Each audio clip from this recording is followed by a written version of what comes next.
Hey guys, welcome to another episode of Space Engineers. Now I know it's been like a really long time since I've made a video. Sorry about that. I've just been, up to a lot of things going on, trying to finish out my year at school before I'm off on like a major vacation, things like that. So what I have here is another ship build to show you. I guess technically I would classify this as a destroyer. It's definitely bigger than the Vortex class. I haven't named this yet. I have no idea. If anyone has any suggestions, I am more than open to suggestions at this point. I tried to go for a much more traditional design, with a bridge in the back. I mean, everything, it's pretty obvious what everything's supposed to be. So with that, I decided, a lot of these ships have been a little bit boring. So why don't I do something to kind of liven it up? So one thing that I did, and I'll show you here, is I made it sort of looks like a runway, but really what it is it's just a few stations, maybe 8 fighters or, 4 larger like transports or cargo small ships could land here. And what would be really interesting about it is if I go really quickly I'm in a pilot's chair. If I go really quickly here and I switch the rotor velocity to, I'm going to go -115, you'll kind of see that it's on a rotor switch plate. So theoretically you'd have ships taking off or landing there, and then when it either engages in a combat zone or it's already launched the ships that it has, it flips over and it turns into this huge, devastating, like, cannon thing. So there it is. If I had to do this again, I would make it a little less massive for a number of reasons. First of all, what I noticed is that when this fires, the missiles are so close together that whatever one of the missiles hits, it will cause all of the missiles that it shoots to explode at the same time. So unless you're hitting like a flat surface and it's even, it's basically going to be essentially like a flak cannon. It hits one thing, it'll explode. This kind of weapon would probably be useful against, like, let's say you have a bunch of fighters who are, approaching the ship, and you want to blow them out of the sky really quickly.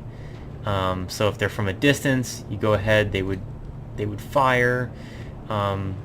So the whole thing, I mean, it goes up, it goes down, it can turn, but for the most part, it's fairly basic. And for the purposes I'm using it for, I think it does the job quite nicely. It also, the way it spins is, instead of spinning on a central axis like other turrets do, the rotor is actually fairly close to the front, so it's going to just like basically swing over backwards like this. And I did it that way not only because I didn't plan this part out very well, but also because, let's say an enemy faction has taken over the ship. Like, I'm going to go into the bridge. Actually what I'm going to do is I'm going to quickly go in here again. I made an outcropping in the back to make easier access. I'm actually going to spin it around with this because it'll be a little bit easier to do that way. So I'm just holding down the button, hoping nothing breaks. It might. It's still a possibility, but this will make it spin a little bit easier. And then I think it'll be about even, maybe there or so. But if we go out now, you'll see that the back of it is now at the front of the ship, and it can actually fire upon the bridge. Let's say somebody takes it over. You can do that, and there's really nothing anybody can do. It's pretty devastating. It'll definitely destroy most of what's in here. I've also kind of, again, like with the Vortex classes, I've shied away from doing those big interior block pieces. I have another a carrier this time, actually, that I'll show you later in the video, maybe in the next video, maybe in this one, that'll actually I completely lost my train of thought. Anyway, Wait, actually, yeah, the carrier actually has the interior blocks in it. I made some sections that do and some sections that don't. This one is entirely devoid of them, and to basically make the most of this real estate, I've used just ramps because you can walk up the ramps in this game. It's not really that big of an issue, and I also think ultimately it cosmetically looks better to have it this way rather than with the interior blocks, because it becomes very almost monotonous when you're looking at it. The way that this patterns slightly shift on these blocks, as well as the versatility that you can get out of them with the different shapes, you can create more interesting designs. So here is the bridge, and as you can see, if I kind of go down there, you don't want to be on the business end of that. So let me go up here to the top, and this is basically another area where you would pilot the ship. Its acceleration speed is pretty good for a ship of its size. It's, again, the way that the gyroscopes are on here, it works fairly well. With only about 10 gyroscopes for a ship this size, I don't think that's too excessive. Also go around here. So the bridge, we were just actually in main engineering. These are the only reactors, to my recollection, that are actually on the ship. So it's all in a pretty centralized area, which means that if this is under attack, the rear is definitely a vulnerable point, which is why I put a lot of those automatic turrets on the top. So we're going to go below deck now. This is a gravity generator area. And what's really cool is, for example, if I do, this, you can actually walk on here. The gravity is maintained through these two, so even if it crosses with this gravity generator, there is still more gravitational force being pulling on you downward here than there would be in any other direction. So that also saves a lot of the troubles of having to worry about how strong, how far across do they go, and whatnot. So here, this is where like the ships would be maintenanced. Like, let's say they go down here, got a refinery, got a large cargo container, have an assembler. So definitely would be something viable in survival mode. Probably though best used if this was like converted as a save from the creative to survival. Building one of these would probably take an astronomical amount of time just because of how long everything takes to do. So what I'm going to do is I'm going to show you guys that you can actually ride this thing. I'm going to make it go a little bit slower than average, so I can I'm going to make it go at maybe 76. That's probably fast enough. And T and X, and go up here, and there we go. So you can see he slides a little bit. He's a little bit at an angle, but he can still definitely climb and walk around on here. Over here he's more stable. Over here he's a little bit less so. But eventually it'll cross the midpoint, and those gravitational forces that you're probably seeing right there, they'll start to converge on one point. So definitely something viable. I do realize that it is a bit vulnerable having these reactors and gravity generators just out in the open, but then again I realize that, you know, if it's an emergency engagement situation, all they have to do is rotate it, and everything will be fine. So we'll go up here. This antenna is up here. I imagine that once factions are implemented, this will be basically the IFF system, the Identify Friendly or Foe, where you'll be able to determine your faction through it, or maybe, you know, something else will be involved. So there's that. There's not a whole lot else to show you because the main part of this ship, which you can actually fly down here, is this huge like workshop area. You can do maintenance on this turret down here, some cockpits basically just to control the rotors, and gravity generator, some storage, gyroscopes.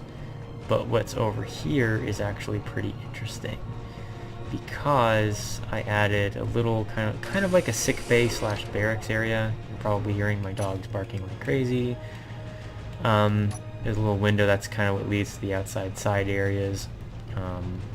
There's the med room here, and it's the same on this side. So that's basically what I've built in this.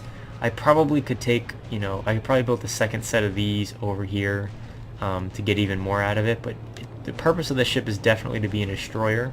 I may add more weapons on the outside, but I'm thinking with the way conveyors are probably going to work and ammunition production, maintaining having a row of weapons across the entire side and around the top and just covering your ships with weapons is probably not going to be tenable long term. So having fewer but more strategically placed weapons is probably where it's going to be at with this. So what I'm going to do now is I'm actually going to go ahead and load up the carrier. So I will see you guys as soon as I do that, and what I may do as a bonus, we may see this destroyer face off against the carrier, probably the carrier without its, well, you'll see. I don't want to spoil too much, you'll see it in a minute anyways. So hang in there, guys. Okay guys, I apologize for the lag. This is a huge craft. It's actually technically heavier and larger than the Battleship Sentinel, so right now I don't know if you guys will be able to see it, but I'm getting about 14 frames a second. And I'm on a fairly powerful computer, so this is definitely probably not going to work on a server, and I think a lot of it has to do, again, with these interior blocks. They're so unoptimized. Again, that's not a crack at the team, it's just the fact that it's in alpha and it's not optimized yet. So this is the main bridge that I'm standing on right now. It's got a lot of computers in it. It's also got a lot of really cool hidden storage compartments. So for example, over here there's some cargo areas. I take a lot of advantage of the shape and size of this place. So through here you might think this is out to another area. There are two small reactors in here, and those are like emergency power. An interior turret, because this area is so vital to the function of the ship. And in here we have a cool lit gravity generator with matching blue lights because it looks cool. So with that, I will close this door. Where we're about to head out to now is what makes the carrier the carrier. So there are some assemblers in here, some cargo containers if they need to manufacture parts, and they may need to manufacture parts quite often because of this. So in here, this is the hangar bay. This is technically the red hangar bay. Has two sides. There are six fighters. It could probably fit a lot more if I had designed the space more intelligently. Like, I could probably fit an entire other row down this way, so it could probably fit in this very area alone 24 fighters. So here, these are the fighters that I made. I like them in some ways, I hate them in others. The way that I like them is they're relatively compact, they're relatively small.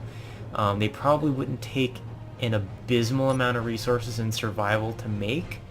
You could probably get away with reducing the number of guns. You can maybe do just 2 guns on the top and maybe replace, put 2 antennae here and 1 launcher here or something like that to reduce the amount of cost for that.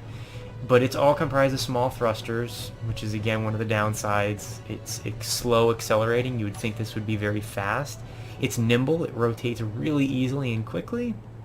The other downfall is, you'll see in a second when I go in here, you can't see a thing. You got to go in third person to fly this.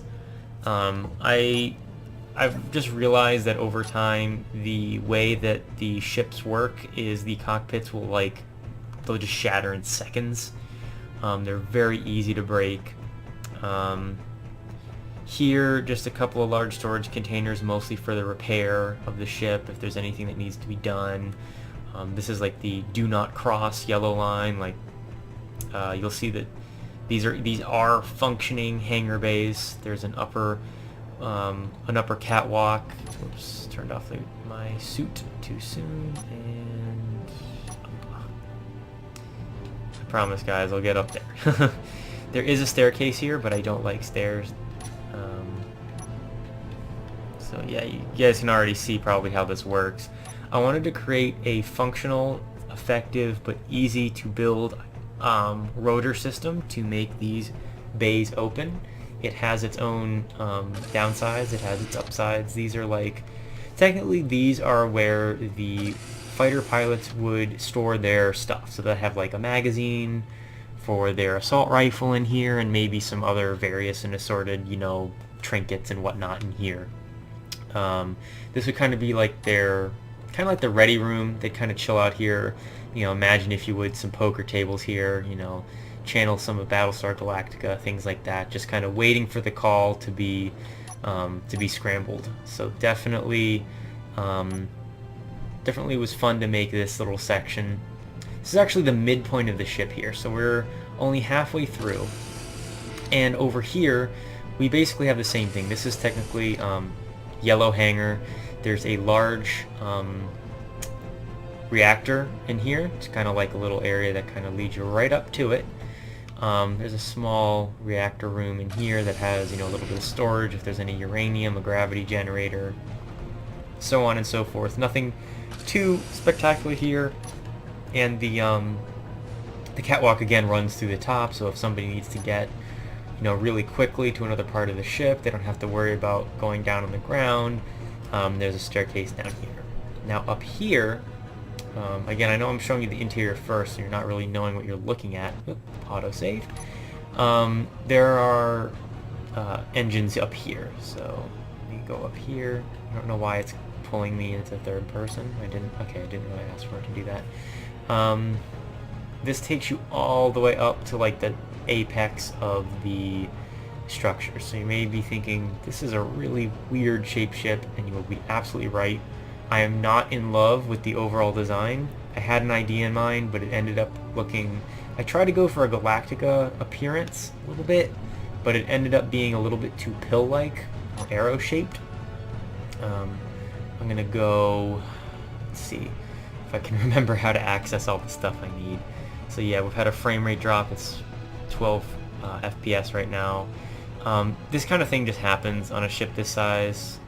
Over time, the FPS is just going to drop a little bit. I really hope they optimize that, but again, it may not happen. I'm not exceptionally upset about it. It's just a little annoying. Run. And you'll see down in this area is where the rest of the ship goes. So, and sorry for the disorienting sensation, but here we are. This is Blue Hangar, and again, this is a double level dual gravity system ship, so we're technically on the underside of the ship. So yes, there's another 12 fighters here and another 12 over there, so it can hold about 48 fighters in this configuration. It could probably easily handle double that, so about 96 fighters if it was like an emergency situation, but it can very comfortably hold 48 fighters. So again, this is green hangar for the underside of the underside deck, or the underside of the aft deck. Now what I'm going to do here, I'm going to choose a different cockpit because the view is definitely better from the ones over here, is I'm going to open up the hangar bays so you can see. I just think it's really cool. It's very simple. I don't really like complex rotor setups. They're very difficult to control without grouped controlling. I know that they said we would eventually have that, but as of right now we don't. So this is what the outside of the ship looks like. Yeah, it's massive. It's pill-shaped. I tried to break up that shape by adding ridiculous thruster array. Lots of weapons to protect this thruster array, and again, this is that upper area we were going to. Eventually I'll have to put probably conveyors in here to make these weapons functional, but this will definitely be a creative only ship just because it's ridiculous. There's also a lower level bridge down in that area. So what we're going to do is I'm going to go to the top level just because I like everything to be upwards and symmetrical. And then I'm going to take you to the mid deck. So we'll go up through here. Again, I'm having some further frame rate drops that'll probably occur more and more frequently as this goes. I need to optimize this a lot. So we go down here. Yeah, it's already having quite a few problems. I don't know what's causing that. It's like a memory leak or something. Anyway, here we go. We're going to go to our cockpit here, and we are going to hit the K button to activate our rotors. Now there's a lot to scroll through here, but you'll notice as I go down through my thousands of lights that aren't helping my frame rate at all. Small thrusters. Here we go. These are abbreviations, so this is port starboard, so port and starboard. F for fore, A for aft, D for dorsal, so that's like the top part where you'd basically, if you had a person laying down flat on their stomach, that would be their spine, and ventral, which if you had someone laying on their back, it would be their stomach area. So that's how I determine which of the 8 hangar bays I want to open. But what we're going to do here is we're going to basically reverse this. This takes a while. Eventually I'm hoping grouped parts are going to be a thing, so we can make this process much faster. SAD, slightly move my mouse, there we go, turn that on, that one's okay, those are all on. Off, this one needs to be put like this and turned on. This one needs to go over to 42 and turned on. This one needs to go to positive 42 and turn on, and this one needs to go to negative 45 and turn on. Now this is basically what you're going to see here. So they will all slowly open. They'll end up looking a little bit like wings, and there they are, opening slowly. I think also Fraps is causing this, because Fraps causes slight performance degradation, but you know, nothing too horrible. And then you get in one of these, you hit Y to turn on the reactor, hit P, F, and you're basically on your way through. So there we go. And you can see we're accelerating very slowly, and that's, you know, par for the course. So again, takes a little while. You know, these side boosters take a bit even on maximum thruster power. This has that, and it also has missiles. I've done a lot of experiments with crashing this. It's not very fun to watch in person because it goes so slow frame rate. You can see frame rate, or right now, is at 9 frames per second. I don't know what's causing it overall, because it's like it degrades over time. Now it's 8 frames per second. But I think it's safe to say that there's just a ton going on here, and you know, alpha is alpha. So yeah, this thing rolls around pretty easy. Go back, turn that off. We're gonna dock this like this forward like that, and we're gonna tilt it so it's a little bit more even. Back it up a small bit and lock and turn off reactors. So that's basically the way this ship part functions. Now we're going to go